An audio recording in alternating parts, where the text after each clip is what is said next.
Êxodo capítulo 35. Instruções sobre o sábado. Moisés reuniu toda a comunidade de Israel e disse: Estas são as instruções que o Senhor mandou que seguissem. Vocês têm 6 dias na semana para fazer o trabalho habitual, mas o 7º dia será um sábado de descanso total, um dia consagrado ao Senhor. Quem trabalhar no sábado será executado. Nem sequer acendam fogo em suas casas no sábado.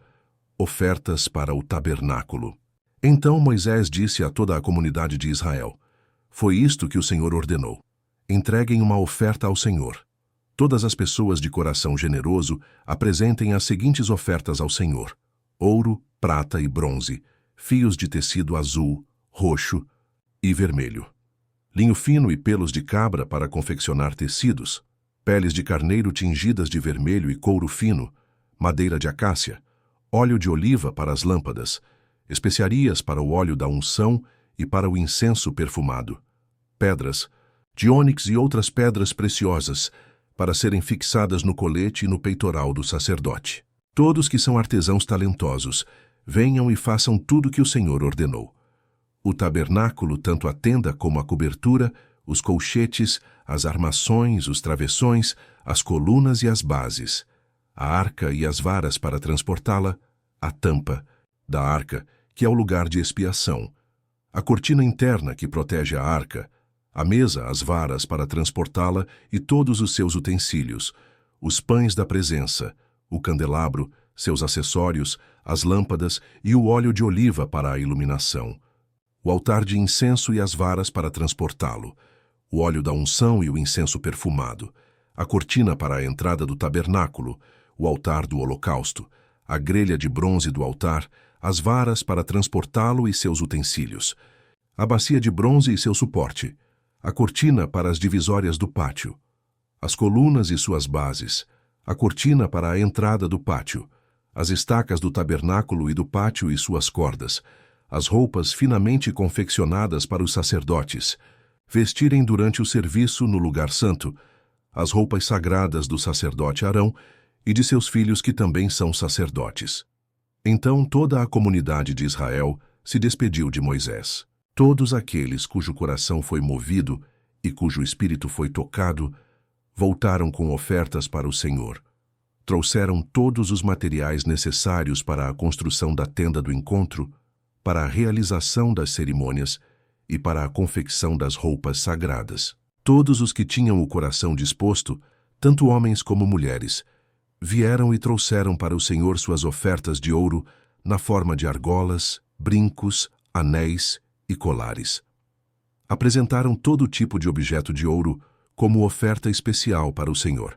Todos os que tinham fios de tecido azul, roxo e vermelho, linho fino e pelo de cabra para fazer tecidos, peles de carneiro tingidas de vermelho e couro fino, os trouxeram. Todos os que tinham objetos de prata e bronze, os entregaram como oferta para o Senhor. E todos os que tinham madeira de acácia, a trouxeram para ser usada na obra. Todas as mulheres com habilidade para costurar e fiar, prepararam fios de tecido, azul, roxo e vermelho, e tecido de linho fino.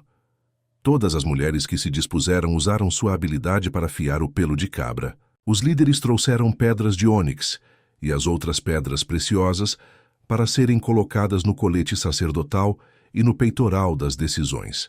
Trouxeram também especiarias e óleo de oliva para a iluminação, para o óleo da unção e para o incenso perfumado.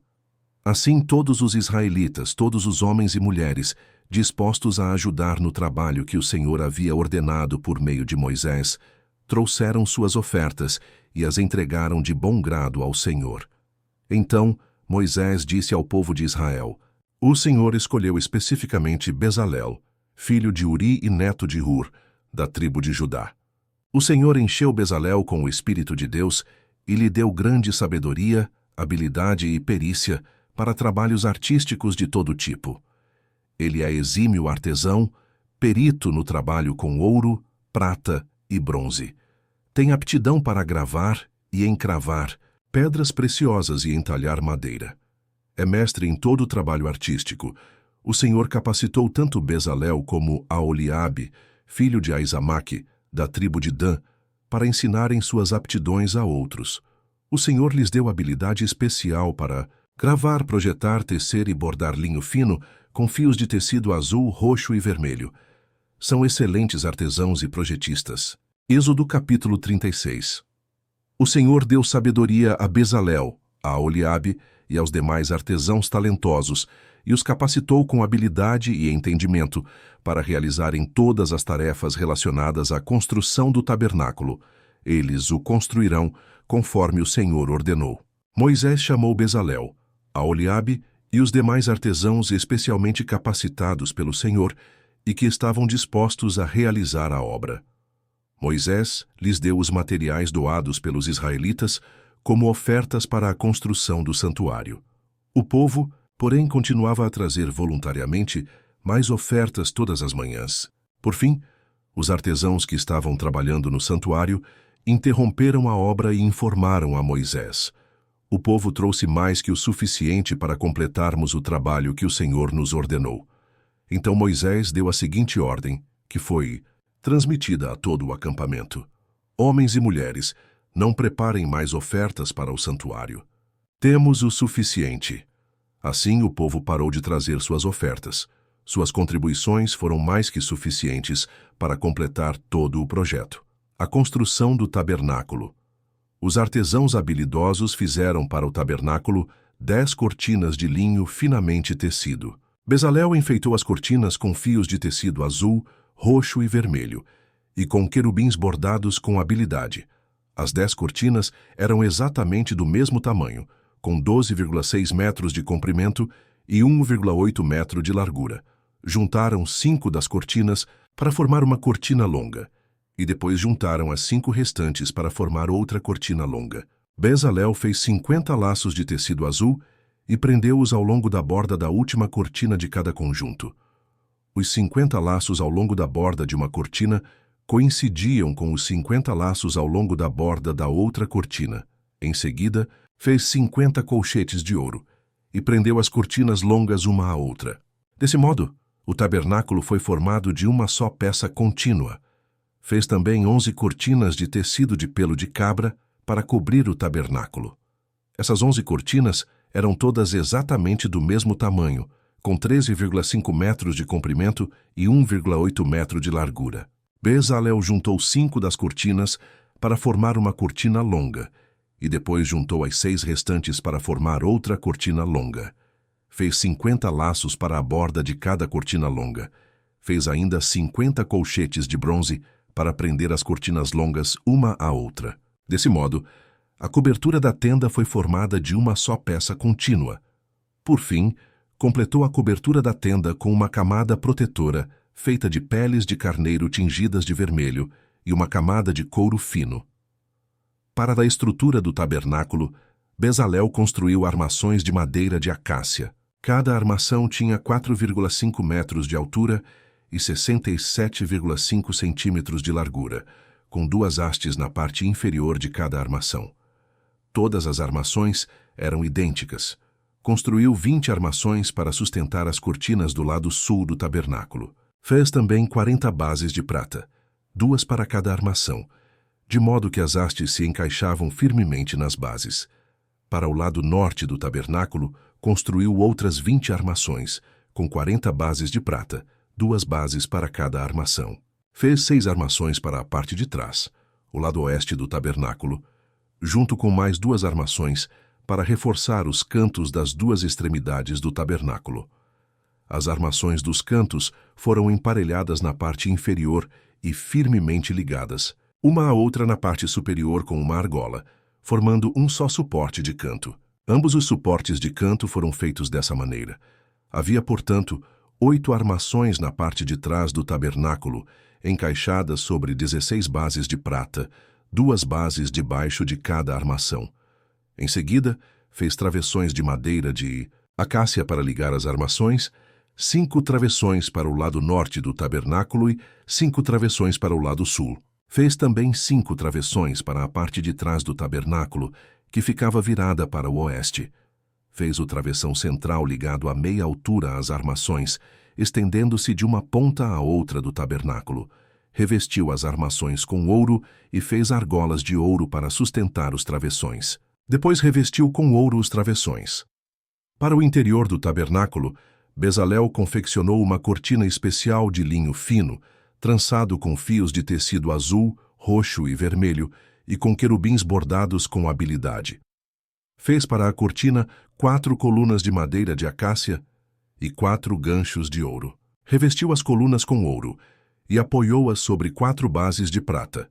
Em seguida, fez outra cortina para a entrada da tenda. Confeccionou-a com linho finamente tecido e bordou-a artisticamente, usando fios de tecido azul, roxo e vermelho. Pendurou a cortina em ganchos de ouro presos a 5 colunas. Revestiu com ouro as colunas, seus capitéis e seus ganchos, e mandou fundir para elas 5 bases de bronze. Evangelho de João, capítulo 9. Jesus traz luz aos cegos. Enquanto caminhava, Jesus viu um homem cego de nascença. Seus discípulos perguntaram: Rabi, por que este homem nasceu cego? Foi por causa de seus próprios pecados ou dos pecados de seus pais? Jesus respondeu: Nem uma coisa nem outra. Isso aconteceu para que o poder de Deus se manifestasse nele. Devemos cumprir logo as tarefas que nos foram dadas por aquele que me enviou. A noite se aproxima, quando ninguém pode trabalhar. Mas, enquanto estou aqui no mundo, eu sou a luz do mundo. Depois de dizer isso, Jesus cuspiu no chão, misturou a terra com saliva e aplicou-a nos olhos do cego. Em seguida disse: Vá lavar-se no tanque de Siloés, que significa enviado. O homem foi, lavou-se e voltou enxergando. Seus vizinhos e outros que o conheciam como mendigo começaram a perguntar: Não é este o homem que costumava ficar sentado pedindo esmolas? Alguns diziam que sim e outros diziam: Não, apenas se parece com ele. O mendigo, porém, insistia: Sim, sou eu mesmo. Quem curou você? Perguntaram eles. O que aconteceu? Ele respondeu: O homem chamado Jesus misturou terra com saliva, colocou-a em meus olhos e disse: Vá lavar-se no tanque de Siloé. Eu fui e me lavei e agora posso ver. Onde está esse homem? Perguntaram. Não sei, respondeu ele. Então levaram aos fariseus o homem que havia sido cego, pois foi no sábado que Jesus misturou terra com saliva e o curou. Os fariseus encheram o homem de perguntas sobre o que havia acontecido, e ele respondeu: Ele colocou terra com saliva em meus olhos, e depois que eu me lavei, passei a enxergar. Alguns dos fariseus disseram: Esse homem não é de Deus, pois trabalha no sábado. Outros disseram: Mas como um pecador poderia fazer sinais como esse? E havia entre eles uma divergência de opiniões. Os fariseus voltaram a perguntar ao homem que havia sido cego: O que você diz desse homem que o curou? Ele deve ser profeta, respondeu o homem. Os líderes judeus se recusavam a crer que ele havia sido cego e estava curado. Por isso mandaram chamar os pais dele e perguntaram: Ele é seu filho? Ele nasceu cego? Se foi, como pode ver agora? Os pais responderam: Sabemos que ele é nosso filho e que nasceu cego, mas não sabemos como pode ver agora nem quem o curou. Ele tem idade suficiente para falar por si mesmo. Perguntem a ele. Seus pais disseram isso por medo dos líderes judeus, pois estes haviam anunciado que, se alguém dissesse que Jesus era o Cristo, seria expulso da sinagoga. Por isso disseram: Ele tem idade suficiente. Perguntem a ele. Então, pela segunda vez, chamaram o homem que havia sido cego e lhe disseram: Deus é quem deve receber glória por aquilo que aconteceu, pois sabemos que esse Jesus é pecador. Não sei se ele é pecador, respondeu o homem, mas uma coisa sei: eu era cego e agora vejo. Mas o que ele fez? Perguntaram. Como ele o curou? Eu já lhes disse, exclamou o homem. Vocês não ouviram? Por que querem ouvir outra vez? Por acaso também querem se tornar discípulos dele? Então eles o insultaram e disseram: Você é discípulo dele, mas nós somos discípulos de Moisés. Sabemos que Deus falou a Moisés, mas nem sabemos de onde vem esse homem. Que coisa mais estranha, respondeu o homem. Ele curou meus olhos e vocês não sabem de onde ele vem? Sabemos que Deus não atende pecadores, mas está pronto a ouvir aqueles que o adoram e fazem a sua vontade. Desde o princípio do mundo, Ninguém foi capaz de abrir os olhos de um cego de nascença. Se esse homem não fosse de Deus, não teria conseguido fazê-lo. Você nasceu inteiramente pecador, disseram eles, e quer ensinar a nós. Então, o expulsaram da sinagoga. Cegueira espiritual. Quando Jesus soube do que havia acontecido, procurou o homem e lhe disse: Você crê no Filho do Homem? Quem é ele, Senhor? Perguntou o homem. Eu quero crer nele. Jesus respondeu: Você o viu e ele está falando com você. Sim, Senhor, eu creio, declarou o homem, e adorou a Jesus. Então Jesus disse: Eu vim a este mundo para julgar, para dar visão aos cegos e para fazer que os que veem se tornem cegos. Alguns fariseus que estavam por perto o ouviram e perguntaram: Você está dizendo que nós somos cegos?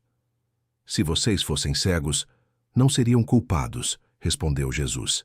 Mas a culpa de vocês permanece, pois afirmam que podem ver. Salmo 25, 16, 22. Volta-te para mim e tem misericórdia, pois estou sozinho e aflito. Meus problemas só aumentam. Livra-me de toda a minha angústia. Atenta para minha dor e para meu sofrimento. Perdoa todos os meus pecados. Vê quantos inimigos tenho e a crueldade com que me odeiam. Protege minha vida e livra-me. Não permitas que eu seja envergonhado, pois em ti me refugio. Que a integridade e a retidão me guardem, pois em ti ponho minha esperança. Ó Deus, resgata Israel de todas as suas angústias